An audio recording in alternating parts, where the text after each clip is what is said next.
కర్నూలు జిల్లా కౌతాళ మండలంలోని ఉరుకుంద శ్రీ నరసింహస్వామి ఆలయంలో ప్రైమ్ 9 క్యాలెండర్ను ఆవిష్కరించారు. ఈ క్యాలెండర్ను దేవాదాయ డిప్యూటీ కమిషనర్ మేడిపల్లి విజయరాజు ఆవిష్కరించారు. ప్రైమ్ 9 న్యూస్ ఛానల్ యాజమాన్యంకు శుభాకాంక్షలు తెలిపారు. రానున్న రోజుల్లో ప్రైమ్ 9 న్యూస్ ఛానల్ మరింత అభివృద్ధి చెందాలని ఆకాంక్షించారు.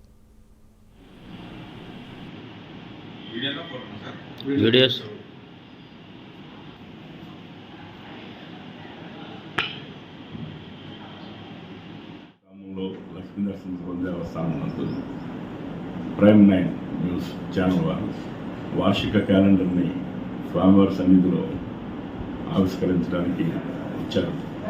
ఈ ఛానల్ సుప్రసిద్ధంగా ఉంది. వీక్షించే జనాలందరికీ కూడా మంచి న్యూస్ని అందించి జనజీవనంలో స్రవంతిలో ఒక అద్భుతంగా పనిచేయాలని స్వామి నరసింహ వీరన్న తరపున నేను తెలియజేస్తాను.